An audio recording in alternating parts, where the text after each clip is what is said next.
Ms. Watson, can you describe the footage that's been released? What does it show? It shows a single man chopping down a tree in a patch of Amazonian rainforest. And the thing about this man is he's the sole survivor of his tribe, who we think were massacred in a genocidal attack, possibly in the late 80s or the early 90s. So it is really extraordinary footage. And how does he seem? Well, actually, to me, he looked remarkably healthy. And I think what that shows is that despite this appalling attack on his people, and, I cannot imagine psychologically what it's like to see all your family and community killed in front of your eyes, to escape that, and then to live on your own for over 20 years. So, in spite of all that, physically he looks extremely healthy. And I think that shows that because his land is being protected by the Brazilian authorities, it shows that actually uncontacted people like him, that is people who have no contact with national society, can and do live well and thrive on their lands if they are protected and their land rights upheld. Tell us more about how he wound up alone in the first place and the massacre of his family. Yes, well, from what we can piece together, we have to put together bits of evidence and what other neighbouring tribes have told us. But in the 1980s, the then government bulldozed a huge highway through this part of the Amazon. It's the western Amazon of Brazil. And we know that when roads are bulldozed through the Amazon forest, they act as a magnet. So when the road was bulldozed through, there was no preparation or very little thought really given to the indigenous tribes living in the area. And people poured in, loggers, settlers, cattle ranchers. And so the forest was just swamped. It was overrun. People invaded the forest and people were killed. There were genocidal attacks, many happening at that time. And progressively the land was taken over so that today you have this extraordinary scenario where you have a part of the Amazon and this man lives in this little oasis of green. You can see it on the satellite maps, totally surrounded by absolutely denuded land, a landscape of cattle pasture and soya plantations. So he is conserving this tiny bit of Amazon forest on his own. So he's living on this sort of island of forest, and the land that he's living on is protected as long as he's there, is that right? That's right. Under the Brazilian constitution, indigenous peoples, whether they're contacted or uncontacted, have the rights to their land. And in the case of uncontacted tribes, FUNAI came out with a policy in 1987 which said that they would not contact uncontacted tribes. Instead, they would respect their evident wish to remain uncontacted, and instead they would protect the land. And in this case, that's what they've managed to do.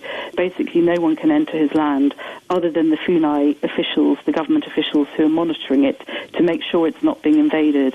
And this is a really crucial task, because if they weren't there, quite frankly, I think this man would have been murdered, because he is surrounded by cattle ranchers. They use pistoleros, they call them, which are gunmen. We know from the past that these gunmen have gone in this region. It's a very violent region anyway, and not much federal presence in some of these remote areas. People have literally got away with murder. Do you think he's aware of the threats that he faces? I am sure, because he clearly rejects contact. If any FUNAI people have got too near to him, he's fired arrows at them. I'm sure that is a sign that his past experience, this terrible trauma, this appalling attack, must still be so fresh in his mind. So he knows that there is that world out there, which probably in his view is an extremely hostile and violent world, because that's what his experience has been of it. How does he survive then on his own? What does he eat? How does he get by? Well, he clearly hunts, because there are bows and arrows that the government officials have found in his hut. He's sometimes called the man of the hole, and that is because he's built around his territory dug a number of holes which are about 1.5 or 2 meters deep. And in the bottom of them, he's put little sharp sticks. And they think that that's an easy way for him to hunt, because, being on his own, quite often hunting is done collectively by Amazonian peoples.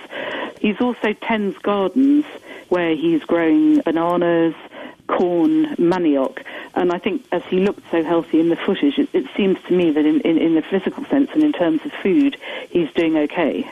Now, the images we saw today were released by Brazil's Indigenous Affairs Department, but I'm wondering what's to be gained by sharing the images with the world. I'm assuming he didn't consent to have his image distributed. What about his privacy rights?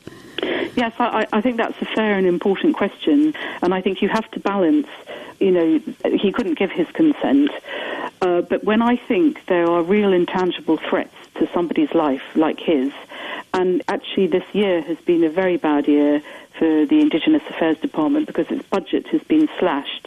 So I think by releasing this footage, it's showing, first of all, that the man exists. And there are many people in the region, particularly local politicians, who have their eye on his land, want to exploit it for their own economic gain.